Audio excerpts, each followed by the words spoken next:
একজন মানুষ কোনো বিশ্ববিদ্যালয়ের ডিগ্রি নেই, কোনো উচ্চতর গণিতের প্রশিক্ষণও নেই, দক্ষিণ ভারতের একটি ছোট্ট শহরে সামান্য কেরানির চাকরি করেন।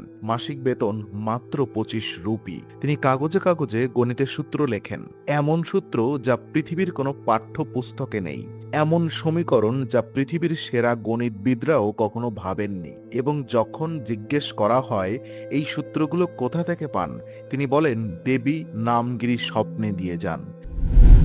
এই মানুষটির একটি চিঠি পৌঁছালো ক্যামব্রিজ ইউনিভার্সিটির সবচেয়ে বিখ্যাত গণিতবিদ জিএইচ হার্ডির কাছে।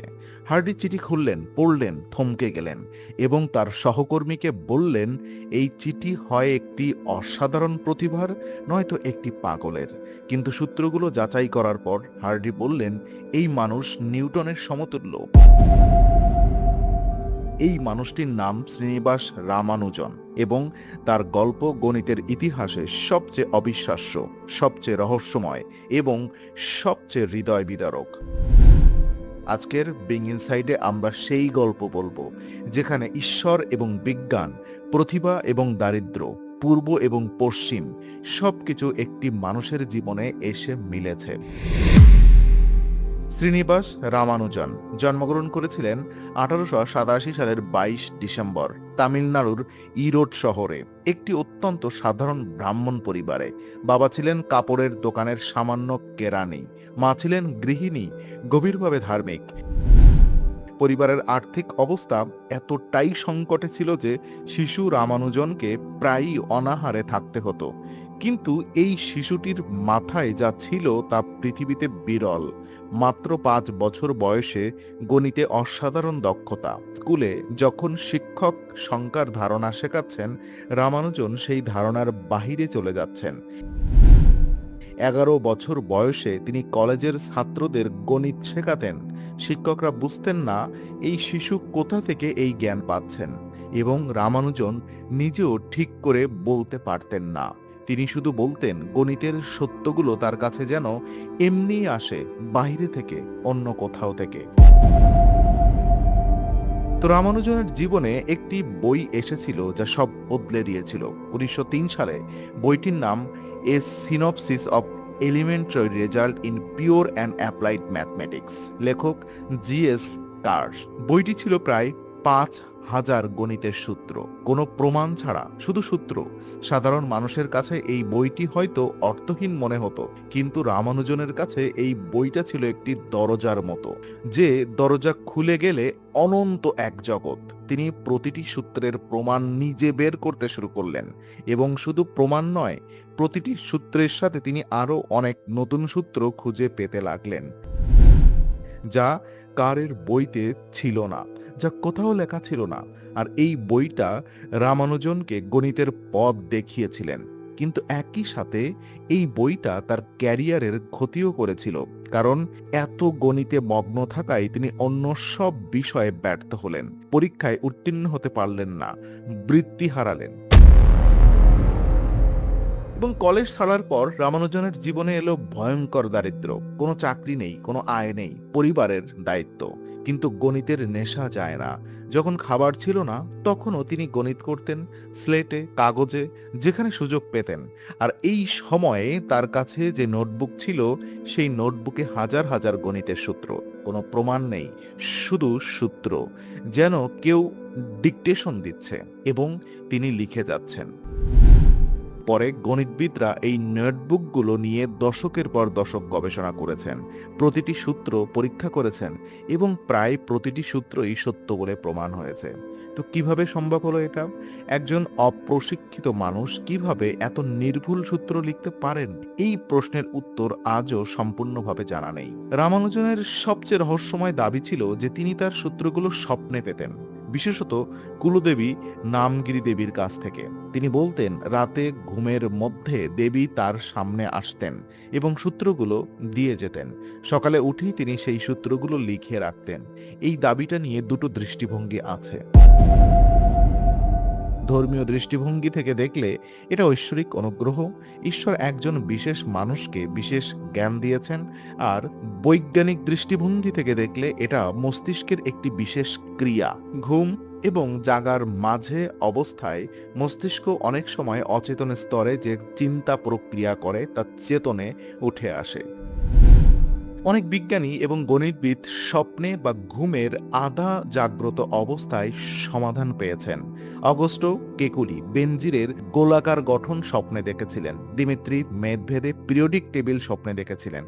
হয়তো রামানুজনের মস্তিষ্ক এবং একটি স্তরে কাজ করত যা আমাদের সাধারণ বোঝার বাহিরে, এবং সেই কাজের প্রতিফলন ঘটত স্বপ্নে, কিন্তু তিনি সেটাকে দেবী অনুগ্রহ হিসেবে বুঝতেন। দুটো ব্যাখ্যাই সম্মানের সাথে রাখা উচিত। তো এরপর 1913 সালের জুলাই মাস, G.H. হার্ডি ক্যামব্রিজ ইউনিভার্সিটির ট্রিনিটি কলেজের অধ্যাপক, পৃথিবীর অন্যতম সেরা গণিতবিদ, একটি অপরিচিত ঠিকানা থেকে চিঠি পেলেন, ভারতের মাদ্রাজ থেকে। একজন অজানা মানুষ, নাম এস রামানুজন। চিঠিতে রামানুজন লিখেছিলেন তার পরিচয়, সামান্য কেরানের চাকরি করেন, মাসিক 25 রুপি বেতন, কোনো বিশ্ববিদ্যালয়ের ডিগ্রি নেই, কিন্তু কিছু গণিতের আবিষ্কার করেছেন এবং সাথে পাঠিয়েছেন 120টি গাণিতিক সূত্র। হার্ডি প্রথমে ভাবলেন এটা কোনো পাগলের চিঠি, কিন্তু সূত্রগুলো দেখে থমকে গেলেন। কিছু সূত্র তার পরিচিত, কিন্তু বেশিরভাগ সূত্র তিনি আগে কখনো দেখেননি, এবং এই অপরিচিত সূত্রগুলো এতটাই গভীর এবং সত্য মনে হচ্ছে যে হার্ডি বুঝতে পারলেন না এগুলো কোনো সাধারণ মানুষ লিখতে পারেন কিনা। রাতে সহকর্মী সাথে আলোচনা করলেন এবং পরদিন সকালে দুজন একমত হলেন এই চিঠি একটি অসাধারণ প্রতিবাদ। যে হার্ডি পৃথিবীর গণিতের জগতে যার মূল্যায়ন সবচেয়ে বিশ্বস্ত বলে মনে করা হতো, তিনি রামানুজন সম্পর্কে কি বলেছিলেন? তিনি বলেছিলেন, রামানুজনের প্রাকৃতিক প্রতিভা আমি যেসব গণিতবিদকে দেখেছি তাদের মধ্যে সর্বোচ্চ। এবং তিনি একটি বিখ্যাত রেটিং দিয়েছিলেন। নিজের প্রতিভাকে তিনি দিলেন 25 নম্বর, তার সহকর্মীকে দিলেন 30, আর পৃথিবীর সেরা গণিতবিদ হিবার্টকে দিলেন 80 এবং রামানুজনকে দিলেন 100। তো হার্ডি আরও বলেছিলেন যে রামানুজনের আবিষ্কারগুলো দেখে তার মনে হয়েছিল এটা নিউটন বা ইউলারের স্তরের কাজ, এবং একটি বিখ্যাত কথা বলেছিলেন, রামানুজনকে আবিষ্কার করা আমার জীবনের সবচেয়ে রোমান্টিক ঘটনা। একজন কঠোর এবং নির্মোহ গণিতবিদ যখন এই কথা বলেন তখন সেটার ওজন অনেক বেশি। 1914 সালে রামানুজন ক্যামব্রিজে এলেন, ভারত থেকে ইংল্যান্ড, উষ্ণ দক্ষিণ ভারত থেকে ঠান্ডা ইংল্যান্ড, ভারতীয় খাবার এবং জীবনধারা থেকে পশ্চিমা সংস্কৃতিতে। এই পরিবর্তন রামানুজনের জন্য ছিল অত্যন্ত কঠিন। তিনি ছিলেন কট্টর ব্রাহ্মণ, আমিষ খেতেন না, নির্দিষ্ট পূজা আচার পালন করতেন, কিন্তু ক্যামব্রিজে এই সব মেনে চলা কঠিন। প্রথম বিশ্বযুদ্ধ শুরু হয়েছিল, খাবার রেশনিং, নিরামিষ খাবার পাওয়া কঠিন। রামানুজন প্রায়ই অনাহারে থাকতেন, বা যা পেতেন তাতে পুষ্টি ছিল না। ইংল্যান্ডের শীত তার গ্রীষ্মমণ্ডলীয় শরীরের জন্য কঠিন ছিল, এবং একাকিত্ব, পরিবার থেকে দূরে, সংস্কৃতি থেকে দূরে, ভাষার বাধা, কিন্তু এই সব কষ্টের মাঝেও গণিত চলত।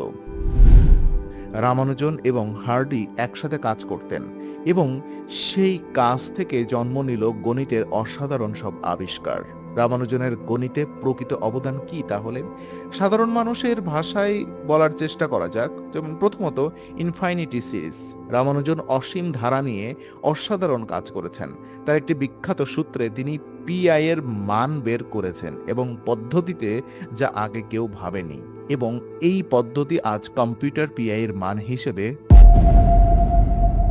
রামানুজনের গণিতে প্রকৃত অবদান কি সাধারণ মানুষের ভাষায় বলার চেষ্টা করি চলুন। প্রথমত, ইনফাইনিটি সিরিজ। রামানুজন অসীম ধারা নিয়ে অসাধারণ কাজ করেছেন। তার একটি বিখ্যাত সূত্রে তিনি পিআই এর মান বের করেছেন, এবং পদ্ধতিতে যা আগে কেউ ভাবেনি। এই পদ্ধতি আজ কম্পিউটারে পিআই এর মান হিসাব করতে ব্যবহৃত হয়। দ্বিতীয়ত, পার্টিশন ফাংশন। কোনো সংখ্যাকে কত উপায়ে ভাগ করা যায় তার হিসাব। রামানুজন এই বিষয়ে এমন সূত্র দিয়েছেন যা গণিতবিদরা আজও বিস্মিত হন। তৃতীয়ত, মক থিটা ফাংশন। রামানুজনের মৃত্যুর আগে লেখা শেষ চিঠিতে তিনি এই নতুন ধারণার কথা বলেছিলেন। গণিতবিদরা পরের ৮০ বছর এই ধারণাটা পুরোপুরি বুঝতে পারেননি। ২০০২ সালে এই ধারণার পূর্ব ব্যাখ্যা সম্ভব হয়েছে এবং দেখা গেছে রামানুজনের ধারণা সম্পূর্ণ সঠিক ছিল। চতুর্থত, ট্যাক্সিক্যাব নাম্বার ১৭২৯ সংখ্যাটার একটা বিশেষত্ব আছে। এটা দুটো ঘনসংখ্যার যোগফল হিসেবে দুটো আলাদা উপায়ে প্রকাশ করা যায়। এই বৈশিষ্ট্য রামানুজন হাসপাতালে শুয়ে হার্ডিয়ের গাড়ির নম্বর দেখে বলেছিলেন। রামানুজন জীবনের সবচেয়ে বিখ্যাত গল্পটা হলো এই ট্যাক্সিক্যাব নাম্বারে। রামানুজন তখন হসপিটালে অসুস্থ। হার্ডি তাকে দেখতে এলেন ট্যাক্সি ক্যাবে করে, হসপিটালের সামনে নামলেন। ট্যাক্সিক্যাব নাম্বার ছিল ১৭২৯। হার্ডি রামানুজনকে বললেন, আমার ট্যাক্সির নাম্বার ১৭২৯, বেশ নিরস সংখ্যা। রামানুজন বললেন, না না, এটা মোটেও নিরস নয়, এটা একটি অত্যন্ত আকর্ষণীয় সংখ্যা। এটা সবচেয়ে ছোট সংখ্যা যাকে দুটো ঘন সংখ্যার যোগফল হিসেবে দুটো আলাদা উপায়ে লেখা যায়। যেমন ১৭২৯ ইকুয়াল টু ১ প্লাস ১২ এর ঘন ৯, এর ঘন প্লাস ১০ এর ঘন। তো একজন অসুস্থ মানুষ হসপিটালের বিছানায় ৩ সেকেন্ডে এই তথ্য মাথায় এলো। হার্ডি পরে বলেছিলেন, এই মুহূর্তটা তিনি কখনো ভুলবেন না। এই মানুষের মাথায় প্রতিটি পূর্ণ সংখ্যা একটি ব্যক্তিগত বন্ধুর মতো।